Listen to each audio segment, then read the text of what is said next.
So, Ryan, if you want to start recording now.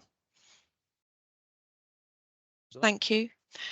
Right, so welcome everybody. It's our September report out. Can't believe it is September already. My name's Kay Sharp, for those of you that don't know me, which I don't think is anybody on the call.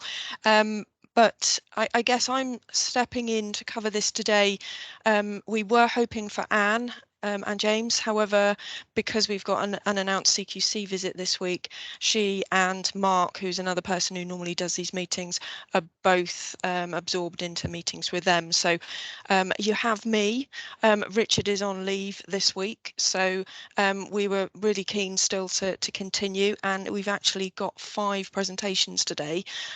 Before we get into those, just to recap kind of the meeting etiquette, if you could all stay on mute, obviously, unless you're presenting, and then, but please do feel free to use the chat. So the chat will be open, and if you've got any comments or encouragements or questions, then we'll either cover those after each of the sessions, or if we are running low on time, then I'm sure that the person who's presenting will be able to answer that as we go through.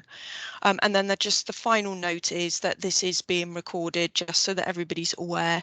And the main reason for that is, as you can see, we're a little bit lower on numbers than we normally are. So we can then send that out and people can watch it. So next slide, please, Bryony. So I think for those of you who are regular attenders, this is our usual kind of suite of slides that introduce our report out. This is our purpose pyramid, which has stood the test of time over the last kind of 4 or 5 years, with that vision at the top, providing outstanding integrated care, all the way through to our strategic objectives, where we have some specific improvement priorities underneath each for each year or so. But the main aim of this is the development of people first as our quality management system, with the aim of that supporting an improvement culture. Next slide, please, Bryony. And these are our core principles. So whenever we go in and work with teams, it's really key that we are respecting the staff and involving them in improvement. And honestly, we always find there are loads of ideas, and it is the staff that know their areas, know what the issues are, and often have the great ideas. They just don't have the time, or perhaps sometimes the skills and the tools to work on that improvement, and that's where we come in. Obviously, we want to, and we do try and remind ourselves as much as the teams we're working on, put in the patient or the person we care for at the centre of everything we do. And I guess ultimately we're trying to get teams who are able to drive improvements beyond the time that we're working with them, as the Quality Academy.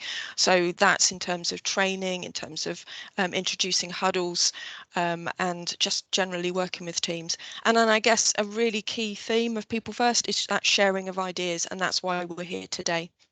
Next slide, Bryony. And this is just a quick reminder of the 5 things that we try to create when we start working with teams. So first of all, it's that clear shared purpose, ideally aligned to the trust objectives.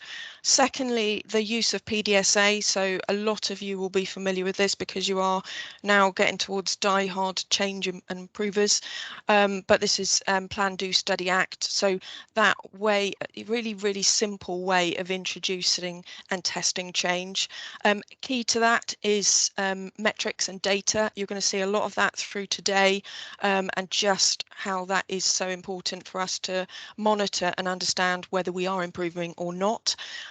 Improvement huddles, that has been core to a lot of the work that we've been doing over the last year, and still remains really important. And this is getting teams enthused and working together regularly on their improvements. And a key component of that is team health, which is a tool that we've been developing for some time now, still in development now. We're always trying new things with it, but the aim of that is really to help teams to check in and see how they are, check the health of the team, and have that bit of time for reflection in what is hopefully a psychologically safe space. Okay, next slide please, Bryony. So here we are. Here is what we're talking about today. And those of you who were on the call slightly early, like myself, unfortunately, we don't have Chris Hallberg today, who's the consultant down on Mayflower, but Ryan has kindly stepped into the breach and will be presenting that. Part of that same presentation, the two run together, is Donna, and she is coming today to talk about her project that she's done for her practice coach certification. Similarly, Paul is going to do his practice coach certification project on Moorgate, and then Vicky is going to just talk about a little bit of work that she's been doing with Burrator. Again, unfortunately, we don't have anybody from the ward, but this is a little bit of a taster for next time, when we hope that we will have someone from the ward to present. And then finally, last but not least, Kerry, who people recognise as a regular to many of our meetings, is coming along and talking about a point of care device within CT. So without further ado, I'm going to hand over to Ryan. Thanks, Kay. Yeah, so unfortunately, Dr. Holberg is off-site at the moment, stuck in clinic, so you've got me just filling in the gap, I'm afraid. But I'll just talk to you a little bit about some of the work that we've been doing with Mayflower Ward and Dr. Holberg, and then I'll quickly pass you on to Donna, who will explain all of the work that she's been pushing and helping drive on the ward as well. So if you could move me on to the next slide, please. Barney, so one of the first things that we wanted to focus on was just making sure that the whole ward MDT were singing off the same hymn sheet, as it were, when it comes to the patient's handover sheet, the ward handover sheet. So for those of you who are not familiar with what that is, essentially, traditionally on wards, there are several iterations and copies of patient communication and information that staff use to understand the point in which patients are in their inpatient journey, if you like. And nurses traditionally, medics and therapies usually, and discharge case managers all have separate copies of their own sheets. And while this typically isn't always a huge problem, it can create some issues. It does create some miscommunication issues if some information is not up to date for patients. It does suffer a timeliness problem, and that usually those handover sheets are at least sort of 12 to 24 hours out of date because they're not always updated in real time. And it takes a lot of time sometimes for staff groups to update their own version of a handover sheet, which is typically saved on a Microsoft Word document somewhere in someone's drive or on a shared drive. Typically, nurses tend to update those, and that takes time out of their day to go ahead and update patient information into those sheets. So again, for those of you that don't know, we now have something called CPL, Clinician Patient List. It's available via CARE, and it's an electronic record for patient handovers, essentially, and all staff can use it. All staff who have access to a computer on a ward are able to see that one version of the truth handover information. So part of the work that we did was to transition the ward onto that one CPL handover, which combines all of the handovers into one place.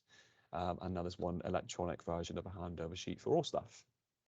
So if you can move me on to the next slide, please, and I'll explain how that's also used in MDT. So the Mayflower MDT was a fairly robust MDT when we started working with the team down there. They've been doing sort of digital MDTs for quite a while now, even pre-COVID, which is really, really good. They have MS Teams, and they have external staff groups join them from the dialysis unit and from the transplant team as well, who often join in and discuss patients and take actions as a result of the MDT. So it's already a good MDT process. What we wanted to do was just make sure that they were complying with the gold standard for digital MDT, which was to use CARE and all of the information that's available for patients via CARE, such as the attributes and updated forms, to make sure that the discussion is on the latest information for patients, and that the actions and outcomes of the MDT are then recorded directly into CPL, as you can see on the sort of sheet there on the page. That importantly means that updated information is fed directly into the ward handover sheet for all staff at the point of the NDT meeting. That means that anyone who's not in the NDT meeting can have the latest updates on what patients are, what the patient plans are for discharge and for treatment and care. So all discharge actions are now recorded electronically in the NDT meeting. There's external teams in attendance, and it updates the ward handover document.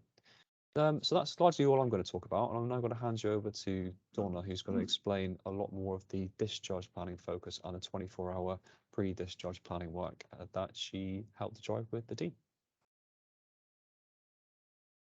Hello, can we have the next slide, please, Bryony? Hello, good afternoon. My name's Donna Ozan. I'm one of the improvement leads. I was very fortunate to be part of the project on Mayflower Ward. This is my 8 step. This actually shows all the work that we recorded throughout, and I am delighted to share it with you today.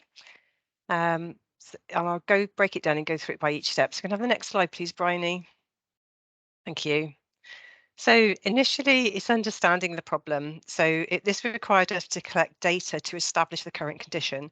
We collected data from 25 patients discharged from Mayflower, and this data did not include day cases or dialysis patients or patients that passed away on the ward at the time.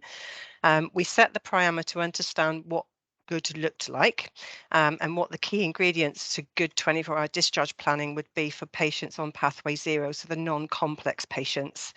The control data from the first 24 patients identified the current status as shown on this slide. So you can see the average discharge time was 4:30 in the afternoon, and only 14% of TTAs were being written the day before discharge. Can I have the next slide, please, Bryony? So using that data, we were able to identify the goal to facilitate, and that was to facilitate safe and timely early discharges from the ward. We then needed to understand and identify the cause of possible delays. Following on from observations on the ward, we used the fishbone diagram to identify the process, and this provided structure to the project by covering people, staff, equipment, processes, customer, patient, communication, and systems and software. This enabled us to group together and prioritise the main barriers to early discharge planning. But before we could move forward with implementing any changes, we needed to listen to the voice of the customer, so the staff. So we invited the staff to complete a questionnaire in which they themselves could help us to identify 3 key good successes to early discharge planning and also barriers to discharge planning. So this group included the consultants, doctors, junior doctors, nursing staff, discharge case managers, and anybody that was involved in the MDT process, therapists. The top 2 ingredients identified, it also reflected those that were the main barriers. We have the next slide, please, Bryony. So discharge planning, as we know, can be very complex, and the staff survey identified, as we've just said, the TTAs as one of the most prominent aspects of people's frustrations, and communication between the MDT around discharge planning was another significant contributing factor. So following the data collected from the first set of patients, and in order to effect change and support improvement, we introduced standard work. This was to clarify the purpose of the MDT and a 24-hour discharge planning actions for all patients that were identified as medically fit for discharge 24 hours before they to go home the following day. This was supported with the standard work discharge planning at the 3 p.m. huddle. This was a checklist basically to 3 p.m. to check in to make sure that they were online, and it would be a quick checklist of what was required for the next day and had they been ordered, i.e. bloods, transport, were they suitable for discharge lounge, patient family informed, and that would be shared with key people in the discharge process at 3 p.m. So it could be the ward manager, the senior nurse, the discharge case manager, and the doctor that has been writing the TTAs. Can I have the next slide, please, Bryony? So When we implemented the standard work, we then needed to establish if that had any effect. So we again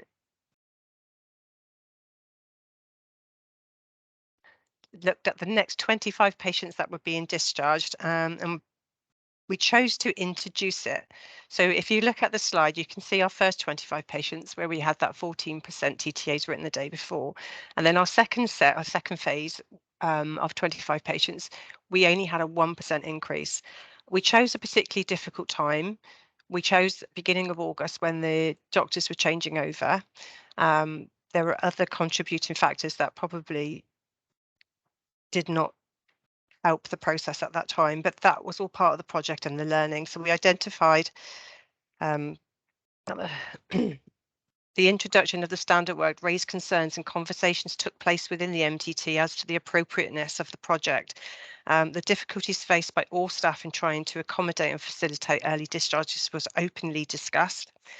This provided an opportunity to promote a culture of openness and sharing and listening, with the key lessons that improvement must be clinically owned and led. So with support from the consultants and team, we restarted a third phase. And you can see from the slide there, so the following 25 patients, and then we had a test week where we had the consultants on board and everybody was understanding the purpose. We did see an initial 65% increase in the TTAs being written the day before, but over the full 25, it was a 40% increase. Can I have the next slide, please, Bryony? Now, this is the standard work that we've introduced and we're hoping to use now across the trust. We still face the same issues with regards to sustaining the changes. So it's identifying the change of action and prioritising at the MDT, maintaining after roundup with the junior medical team and the regular feedback on success and barriers. So the key learning was communication is key. Be honest, be open, listen with fascination and share with compassion. Acknowledge the burden of the ward leaders and the teams that are working in these environments. I would like to take this opportunity also to give thanks and praise to all the staff working diligently every day to keep our patients safe. Thank you. Thank you, Donna. And thank you, Ryan, as well. So I'm really pleased to say that Donna is now practice coach certified. So after all her hard work through that project, she joined us back in June and came from a ward manager role down at Mount Gould. So it's been great to see her, really throw herself into the work, really be engaged with the team, and has done such a fantastic job. I did briefly see Kenny's hand up there. I don't know, Kenny, whether you did have a quick question. I was going for a clap. Sorry, I pressed the wrong button. No worries. Well done. Brilliant. Yeah, well done, Donna. That's really, really great. Thank you. And great to hear your learnings as well. So if we just move on. So we've got Paul up next. Now, Paul, you may have fleetingly seen this presentation if you attended last month's report out. So Paul is one of the people we are very lucky to have on loan from the Lighthouse. And he should have presented this last month. It was in the pack, but unfortunately at the very last minute he got called up back to the Lighthouse. So he's with us today. He's since moved on to some further work, but he too is going to talk through his practice coach topic. So thank you, Paul. Thank you, Kay.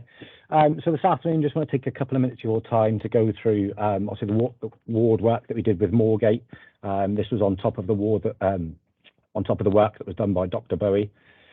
So obviously the aim, obviously for my project, was to improve the flow of the ward MDT and to reduce the MDT time, also with a target of 10%. Next slide, please, Tony. So I reviewed the MDT for a week down at Moorgate Ward, and as you can see, the average time was taken was 29 minutes.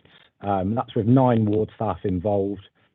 During that time, there didn't seem to be much flow or direction sort of given throughout the MDT, and there were just sort of nonsense conversations being held. The cramped MDT room with no kind of visual reference, so everybody as everybody knows, just looking down at the small bit of paper. Next slide, please. So also, the picture that you can see is two pictures sort of paged in together. There's just lots of sort of stuff and equipment sort of left into the room, as it's been used as a storeroom as well as the MDT room. So kind of what we wanted to do was get all this sort of equipment out that was no use during the MDT, and make it more of an acceptable room to have the MDT in. And next slide, please. So the proposed solution that we looked at was to have a visible tool to be used during the ward MDT, to get the ward clerk involved, who would then update the air during the MDT itself. The ward manager to chair the MDT, making sure obviously there's clear direction. To eradicate sort of the non-value conversations, where the doctors are just going over patients over and over again when the information's already been given. To give out a clear plan and order for all staff and patients, so everybody knows where they stand as soon as the MDT is finished, and that all staff are made aware of the changes immediately. Next slide, please. So each MDT was scored out of 10 for 4 different values, as it says, for the combined maximum score of 40. Now, this also was with the fact that direction given by myself, also within the Quality Academy, Dr. Bowie, and the senior nurse, Michelle Galley. Next slide, please. So the directions that we were given is trying to make the MDT timely. We were looking at roughly sort of a minute for each patient. Yes, they can take longer, but 9 times out of 10, once the plan is in place, these will take a lot less than sort of 1 minute per patient. The clarity of plans, so that everybody is adamant of what's going to happen with each patient. Clear action, and obviously a big support of an early discharge, trying to get that out obviously pre-10. And next slide, please. So as you can see from the graph on the left-hand side, we've got an averaging 29 minutes. With the average MDT time now down to 15 minutes. And after the process of change, it's a 48% time saved daily. As we said, is clear direction, mainly from Dr. Bowie and the senior nurse, which is also then in time giving them more time to spend with the patients. Next slide, please. So we managed to get Johnny Hayes, the ward clerk, involved, and he was tasked with collecting data over a 2-week period to see how many obviously patients were discharged before pre-10. And with this, I know it's not massive numbers, but considering it's a ward of only 18 beds, it is really an exceptional turnaround. And the data collection will keep on going with the ward clerk to make sure that we keep that momentum going. Next slide, please. So what's still to do then? So as we've asked for the MDT room to be painted by Estates, just because with it being an old building, still sort of quite dark and dingy right now, but a fresh lick of paint, also including the screen and the visual indications in there, will hopefully make it a better room to have the MDT in. So we're looking at starting the team huddles within the ward now. Hopefully Monday morning will be the first one. We just need to go through it again with the ward's senior nurse. And then just an hour or so for us to success the MDT room to get rid of anything that's in there that doesn't need to be. Next slide, please. And then the personal learning for me, obviously, during this project was standard works helps with the ward flow massively. From when I first went in there, to kind of see how it works now, it makes a big difference. And celebrating success, doesn't matter kind of how small or how big the success is within that ward or whatever, obviously that project is, make sure you celebrate it, because it does give the team a boost and the patients will see the benefit from that as well. Thank you for listening. Great, thank you, Paul. That's fantastic, and thank you for your reflections there at the end as well. So again, I'm really pleased to say that Paul has now certified as a practice coach as well, which is fantastic. So that's 2 more within the team, and really well done, Paul, because I know you spent a lot of time down there on the ward. And without wishing to ruin the surprise for next time, he is also going to be working on, or has already started working on Henbury ward using some of the same principles. So really great. Well done. Thank you. So I think, Bryony, if we move on to the next slide, I think we have Vicky. So Vicky is going, as I mentioned right at the start, ideally we would have people from the ward talk about this. This was quite a late entrant, purely because Vicky done a little bit of looking through the work she's done over the last couple of weeks, and some of the metrics are really promising. So it's a little bit of a taster. She's going to do just a couple of slides. It follows on nicely from the work that Paul's just talked about. Thank you, Vicky. I won't talk anymore. Hi everyone. So as Kay said, my name is Vicky and I'm an improvement lead here within the Quality Academy. So I've been supporting the team on Burritt Ward over the past 3 weeks or so in identifying and overcoming some of their barriers to providing an effective service due to being a newly formed general internal medicine ward, and also with an array of new team members and new starters. So their ward manager is very new, new set of consultants, new ward clerk, etc. So those new people within those key roles, so just giving them a bit of a helping hand. So I spent the first week understanding the ward routines, looking at their MDT and their ward rounds, and generally how they communicate, and also their discharge processes. So next slide, please, Bryony. So within the MDT, I use learnings from what Paul has just talked about and utilised on Moorgate Ward for measuring the effectiveness of their MDT, concentrating specifically on the timeliness, the clarity of plans, the clear actions, and supporting early discharge. And as you can see from the first graph on your screen, when scoring each of these areas out of 10, the scores were very low initially. The MDT was very long with little value, and quite often there was a lot of confusion as to the plan for each patient. There was also repeat information and actions required from the day before. And there wasn't really anyone to lead that conversation. So the first change that we made was introducing some standard work used within those other medical MDTs across the trust, specifically from Moorgate, with the nurse in charge leading the conversation and asking specific questions relating to the discharge. And as you can see, a clear change is seen on the standard with that standard work being embedded across the team. Although you will notice that there was a slight drop in results from the 12th of September. Now, this was due to testing a new time of the MDT. So previously, the MDT was always held at 9:30, and the doctors felt that at this time, when they were starting at 9 o'clock, but not having the MDT till 9:30, they felt that half an hour of their day was quite wasted. Not enough time to see a patient, but also not really, they couldn't get their teeth into anything. And that obviously saw a drop because other information that they needed to share within the MDT wasn't accurate. For instance, they may have been a locum doctor and not seen any of the patients, and just not having accurate updates to provide at the MDT. So on the 15th of September, they moved the MDT till 11:30. And as you can also see from the information and the data there, that this had a really positive impact on the information that was shared. And it made it much easier for the wider team to make plans for discharge. And naturally, as the conversations were more focused within the MDT and that standard work was embedded, the MDT time it took to conduct actually reduced quite dramatically, leading ultimately to the wider MDT having more time to complete their tasks and being more patient facing. Next slide, please. So with the changes made within the MDT, the doctors also changed the way that they completed their ward rounds. So previously they would start in one bay of the beginning of the ward and work their way right through the ward.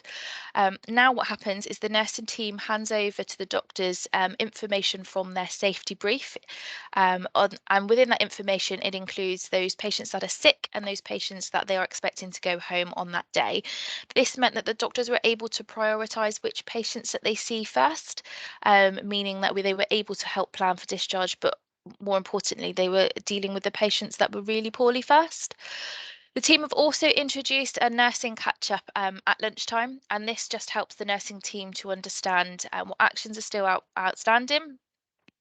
And then further on to that, they also hold a mini MDT at 3 p.m. each day, just to look at the progress made, and again to see if anything else needs to be actioned before they start looking at handing over to the night team. As a result of these really simple changes that we've learned from other wards, you can see a real clear improvement in the achievement of early discharges on the ward, with 28.5% of their discharges in the last 7 days now happening before 10 and a massive 57% before 12. So the next steps for the ward are going to be introducing a digital MDT, ensuring that SALIS and CPL is updated live during the MDT, as they felt that this was a bit of a barrier that they're coming up against, having to use paper copies still, and that the team are also looking at introducing an improvement huddle to facilitate continuous learning and understanding of how they work, but also enabling them to drive forwards that improvement. So, like I say, that's a really small snapshot of just some really simple work and simple changes that the ward have made across the last couple of weeks. But I think the impact that they've had is massive. So it was I really wanted the opportunity to celebrate their successes. So that's me. Thank you very much. Brilliant, Vicky. That was a great update, and you know, I really appreciate all the effort the presenters put in, and I, you know, personally know that Vicky was putting this together, you know, a matter of hours before the session today. So thank you, and thank you to all of the presenters so far. But some really good learning, which, as Vicky has said, is building on that work that we've done in some of the GIM wards, and we'll come back with some further update next time. So next, I'm going to hand over to Kerry. Hello, everyone. Thanks for having me today. I am bringing a project today from our imaging department and CT. So this is a project that was focused on implementing a point of care device for GFR in CT. The problem was that post-pandemic, CT experienced delays in our ability to book outpatients. This was due to out-of-date GFRs. It's a test which is required for CT and remains valid for a period of only 3 months. As you can imagine, post-pandemic, we had a lot of people on the waiting list who either didn't want to come in as an outpatient during the pandemic or wasn't appropriate to in lockdown. So a lot of those GFRs and those vital results were going out of date. And this was impacting our ability to book patients. A GFR, it's try not to blind too much of the science now, but it's an essential result that's needed where contrast is indicated due to filtration of the contrast medium through the kidneys. And without this accurate blood test, the risk exists to proceed to a clinical examination in a patient with otherwise unknown impaired renal function. And that has the potential that can damage the kidneys by a method of contrast-induced nephropathy. So the data that you're seeing there is a really quick snapshot analysis of our CT waiting lists, and this is just the contrast waiting list. CT fits into 4 waiting lists. We have the CT contrast, CT non-contrast, CT colon, and CT cardiac. So just to put into context how important this data was, that is one of those 4 waiting lists. So in March 2021, we saw that we had 117 people who were awaiting booking without a GFR. That meant we couldn't book 117 people until that result had either been updated, acquired by the GP, or forwarded across. On the end of the year, December 2021, the exact same waiting list, that number had risen to 381. So again, that's 381 patients that we could not book due to the absence of a GFR. And the third graph on the right there is just showing how much that was rising as our waiting lists were accumulating. We also knew that this was something we really wanted to address because we were about to have a new scanner come online, which was our Apex scanner.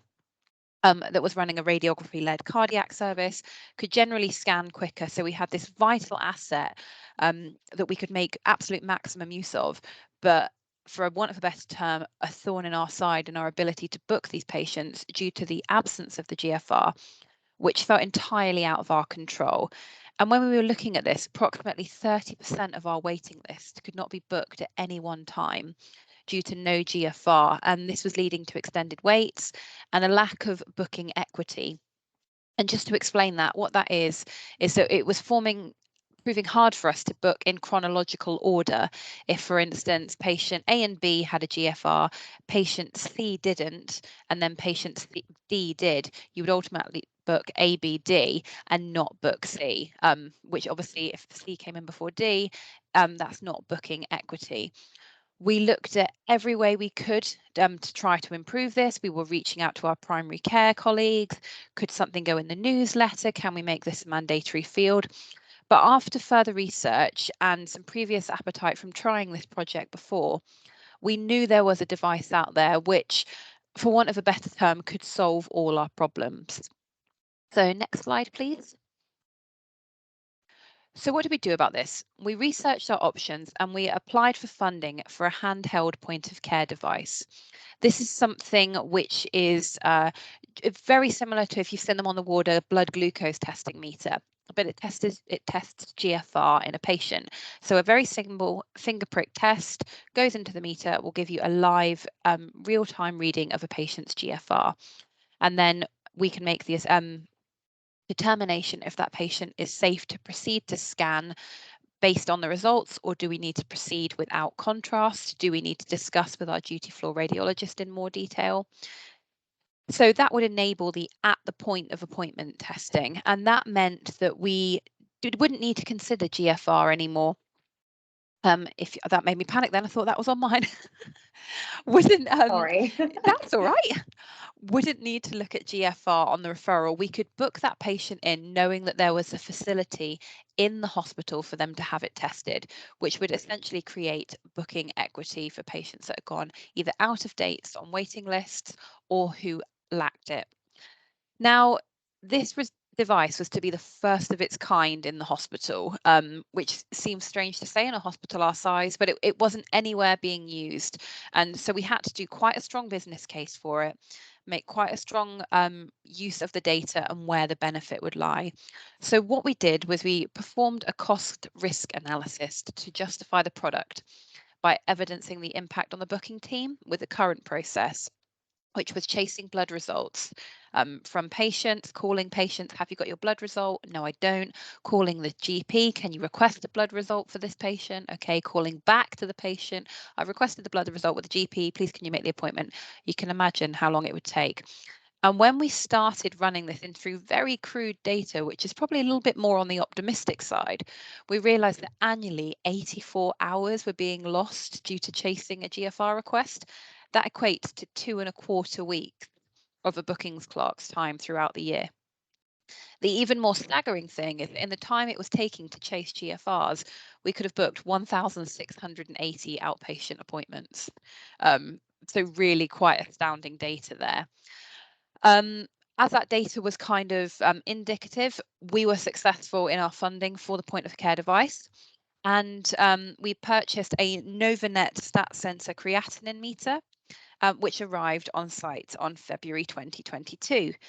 So next slide, please.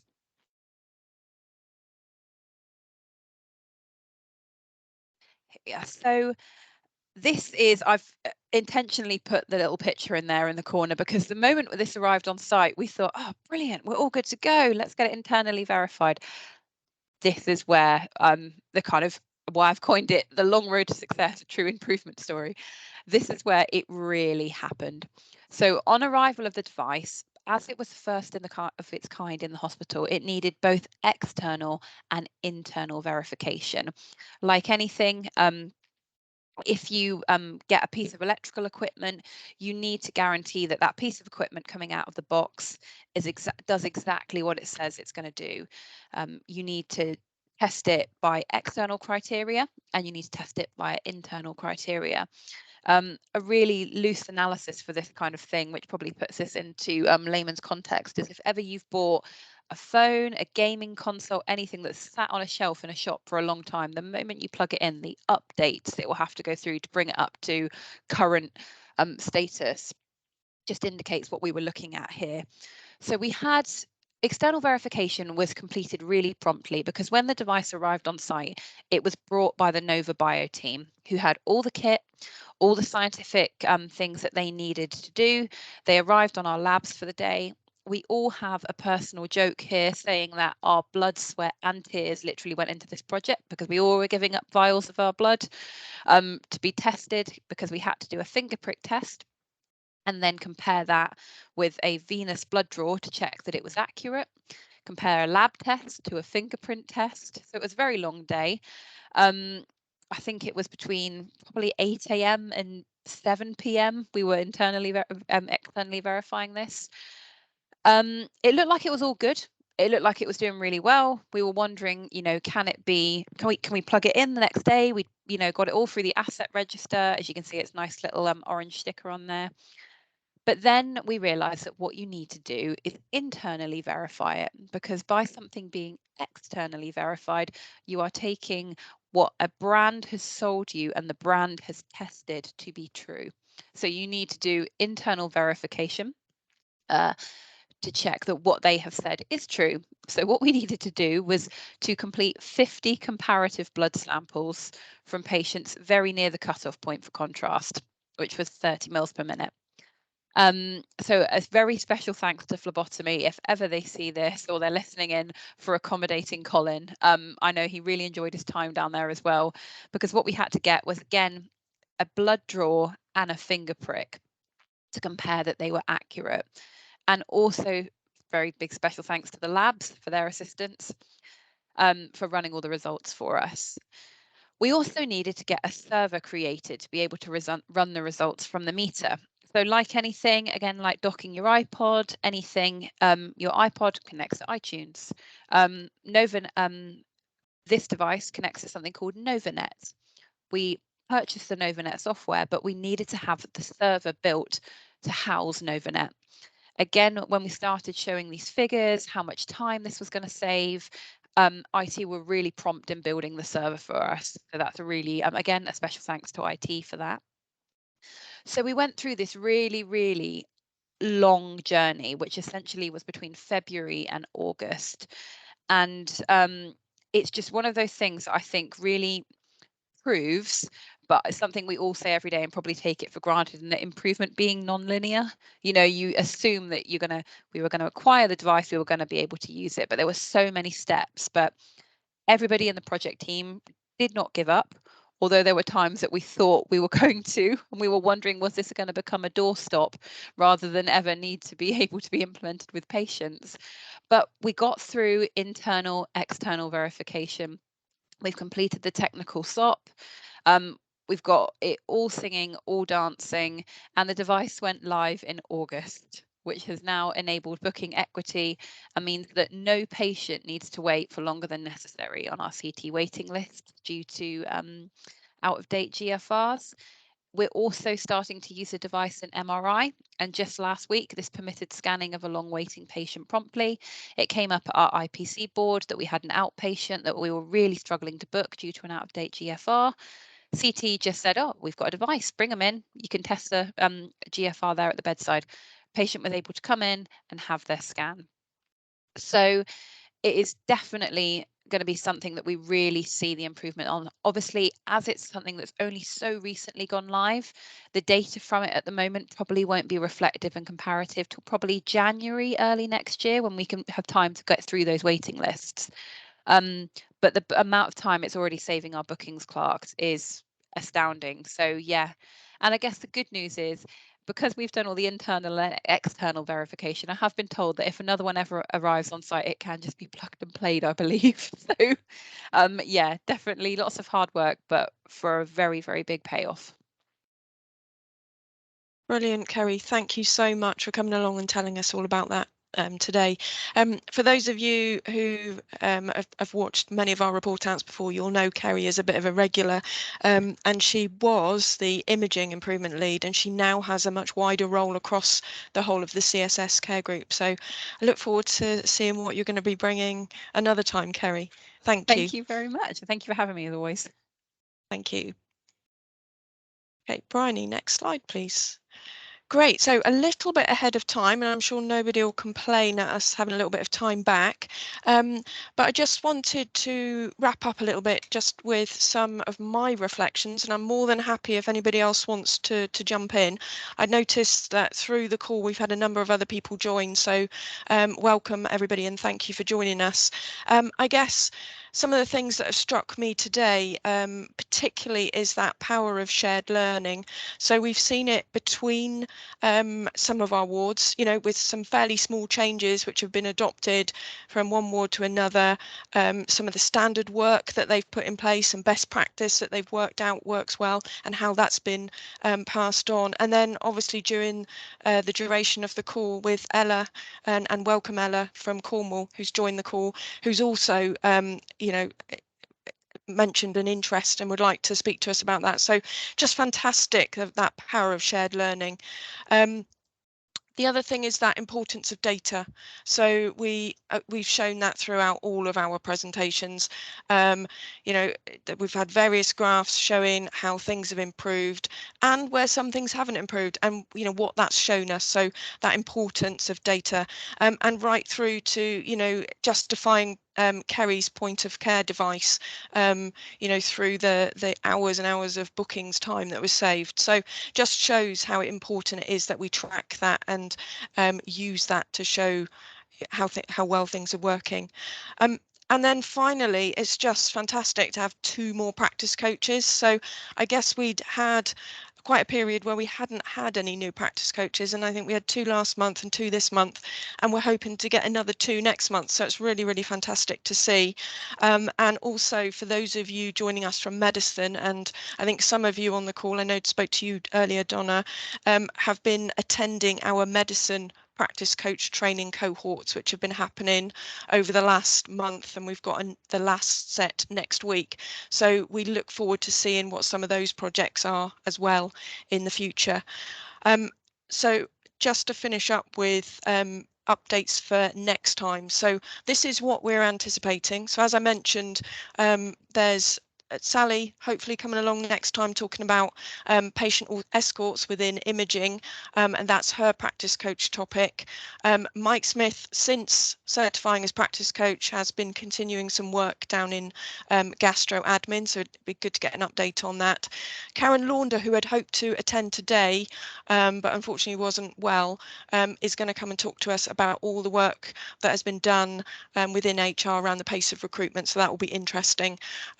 We're also starting some work with MAU, which people in medicine certainly will be aware of, and probably in the wider trust.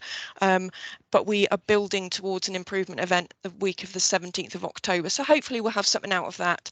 And then finally, we're hoping that Paula Chudley, who's been working through her CATA training, will come along and present her purple belt.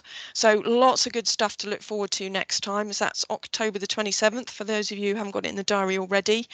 And yeah, Bryony, thank you. She's just put in the chat there that we're now at 29 practice coaches certified in the trust, which is fantastic. So brilliant. And has anybody got anything else before I close that they wanted to bring up that they haven't already put in the chat?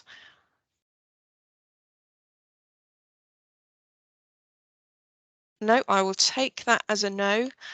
So just finally, thank you very much for joining. I know, as ever, it's quite challenging in the trust at the moment. We also have CQC in, so it's never an easy time. So really appreciate you calling in and listening today.